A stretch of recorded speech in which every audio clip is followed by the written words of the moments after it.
ახალი მაგისტრალები, რეაბილიტირებული ისტორიული ძეგლები და თანამედროვე ინფრასტრუქტურა იმ გეგმის დეტალები, რომელიც 2012 წელზეა გაწერილი რეგიონული განვითარების სამინისტრომ დონორ ორგანიზაციებს წარუდგინა.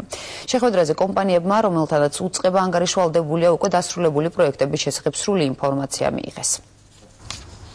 Ჩქაროსნული მაგისტრალი, ახალი ხიდები, გვირაბები და განახლებული კურორტები ეს იმ პროექტების არასრული ჩამონათვალია, რომელიც 2011 წელს რეგიონული განვითარებისა და ინფრასტრუქტურის სამინისტრომ განახორციელა. მათ შორის ერთ-ერთი ყველაზე მასშტაბური პროექტი ბათუმში ახალი საცხოვრებელი უბანია. აქ 11 თანამედროვე კორპუსი იძულებით გადაადგილებულ პირთათვის აშენდა.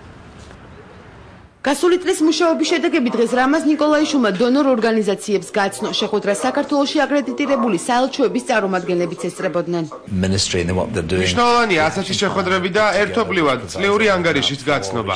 მინდა გითხრათ, რომ ის თანხები, რაც დონორმა ორგანიზაციებმა გამოყვეს, მოხმარდა მნიშვნელოვან ინფრასტრუქტურულ პროექტებს. ძალიან ბევრი გაკეთდა, რაც თავარია ეს თანხა მიზნობრივად დაიხარჯა.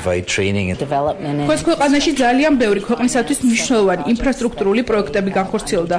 შეეხება დღევანდელ შეხვედრას, ჩვენ დეტალურად მოვისმინეთ გასული წლის შედეგები და მომავალი სამოქმედო გეგმებიც. შეხვედრით კმაყოფილები ვართ.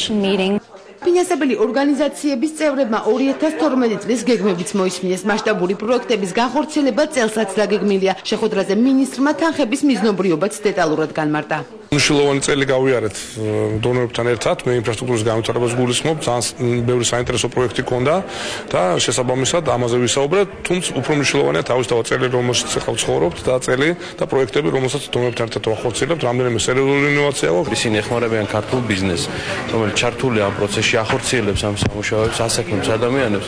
უბრალოდ თხოვნაა, რომ სამინისტროს, რომლის წარმატების, რომლის შედეგები სახეზეა, ამას ყოველდღიურად ვხედავთ, შედარებით არანორმალური ტემპისგან გამომდინარეც მათ შორის, უბრალოდ გაათმაგონ ეს ყველაფერი.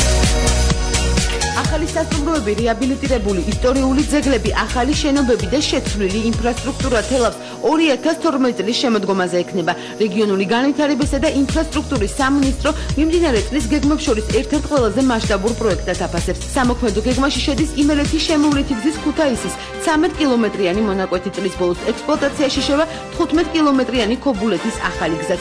სამუშაოები უკვე დაწყებულია.